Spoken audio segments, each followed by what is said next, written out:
Mais potentiellement, on serait là sur un signal d'achat un peu contrariant suite à ce qui s'est passé, ou peut-être au moins pour essayer de travailler la fermeture du gap qui a été ouvert en fait en fin de semaine. Et c'est l'heure des Market Movers. On va vous retrouver, Bernard Pratzesclos. On vous resalue. Vous êtes trader pour compte propre et auteur de l'Investisseur Stratège. On espère que vous nous entendez bien. Et on va commencer. Parfait, donc on va commencer par Téléperformance. Le gestionnaire de centre d'appel a lourdement chuté vendredi, dévissant de moins 7,5% en raison de prévisions 2025 jugées décevantes. Toutefois, le titre demeure positif depuis le début de l'année avec un gain de plus 11%.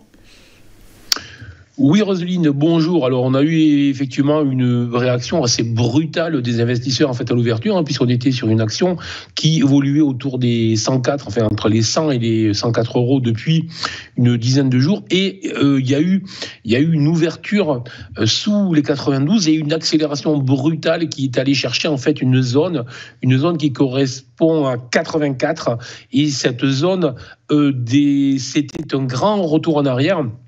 Mais c'était aussi un retracement de la hausse qu'on avait connue depuis le mois de décembre et un retracement de 75% de cette hausse. Sur ces niveaux-là, en fait, après donc ouverture, accélération baissière vers les 84. Et là, il y a eu une réaction des acheteurs très intéressante, puisqu'on a eu ensuite une clôture supérieure à l'ouverture. On a eu une ouverture sous les 92 et une clôture au-dessus des 92. Et tout ça s'est fait dans un volume assez colossal qu'on n'avait pas vu depuis plusieurs trimestres.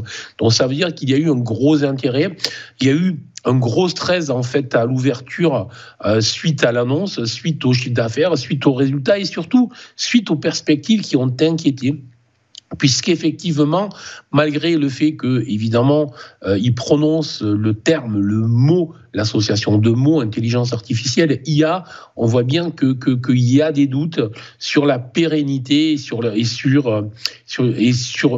fait que l'IA, justement, ne devienne pas un concurrent majeur dans les mois, les trimestres et les années à venir pour l'activité de Téléperformance. Bref, en attendant cette grosse baisse et réaction en journée avec un gros volume, en fait, c'est plutôt très intéressant dans un taux où tous nos indicateurs, ou tous mes indicateurs GTAS propriétaires étaient repassés verts. Et typiquement, lorsqu'on a dans un contexte d'indicateur vert une grosse baisse comme ça, c'est plutôt un signal positif. Donc attention, prudence maximale, on est bien d'accord. Je vais pas refaire tous les doutes que l'on peut avoir sur le business model de la société, tous les doutes que l'on a sur le fait qu'on est sur une société qui a perdu entre son haut et son bas près de 75% de sa valeur. Mais là, on est maintenant depuis plusieurs trimestres dans une phase de latéralisation relativement large, avec une volatilité d'une 50aine de pourcents entre le point haut et le point bas, puisque le point bas est situé sous les 80 et le point haut au-dessus des 120. Donc, tout simplement, je conseille de regarder cette action dans les prochaines heures. Et là, ce matin, on ouvre en légère, modeste hausse de 1,5%. Mais potentiellement, on serait là sur un signal d'achat un peu contrariant suite à ce qui s'est passé, ou peut-être au moins pour essayer de travailler la fermeture du gap qui a été ouvert en fait en fin de semaine. Donc, prudemment raisonnable sur la valeur.